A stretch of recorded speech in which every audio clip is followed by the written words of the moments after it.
Sabda Tuhan Harian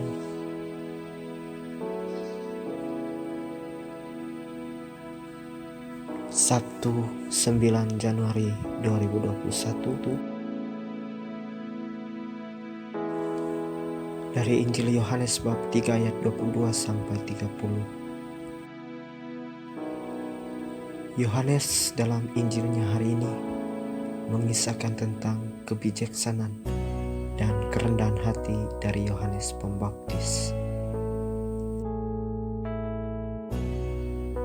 Yohanes Pembaptis di balik semua ketenaran dan banyaknya orang yang dibaptisnya, ia tetap rendah hati, ia tetap sadar diri bahwa dirinya hanyalah seorang utusan Allah untuk mempersiapkan jalan bagi putranya yang akan datang ke dunia.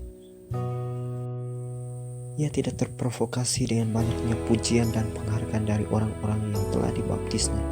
Bahwasanya ia sadar bahwa dia yang dinanti-nantikan oleh bangsa Israel sudah datang dan lebih besar dan lebih berkuasa dan lebih berwibawa.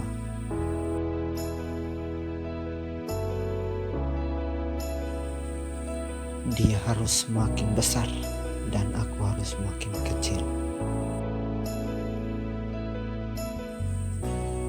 Pernyataan Yohanes itu pun bukan merujuk pada lemahnya kinerja diri dan pelayanannya. Dia tidak bermaksud merasa diri kalah bersaing dengan karya Yesus. Akan tetapi pengakuannya terhadap kebesaran karya Yesus karena dia tahu dan percaya bahwa Yesus adalah putra Allah, Yesus adalah pribadi yang lebih besar dan lebih berkuasa darinya.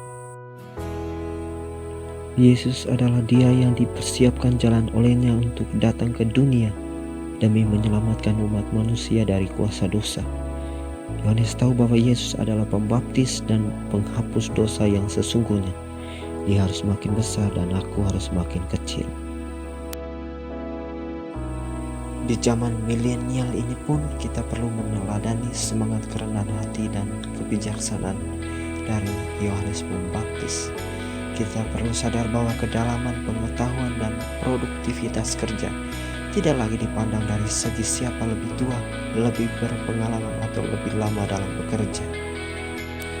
Keberadaan tua atau muda, pemula atau sudah makan garam tidak bisa membatalkan satu kebenaran bahwa di balik semua pengetahuan, kebijaksanaan dan produktivitas kerja kita pasti ada orang lain yang lebih dan patut untuk diapresiasi. Kita harus belajar dari sikap profesionalitas Yohanes Pembaptis. Dia meskipun lebih senior dari Yesus, namun dia tetap mengakui dan menghargai bahwa Yesus layak dan pantas untuk semakin lebih besar. Kita juga perlu mengaku dan menghargai bahwa kehadiran dan kapasitas kaum remaja atau kaum pemula memang harus dibudidayakan.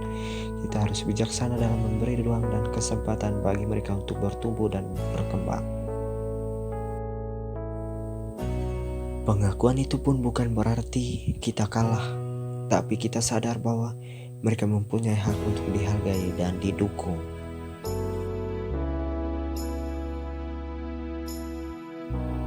Semoga Tuhan memberkati dan merealisasikan niat baik kita.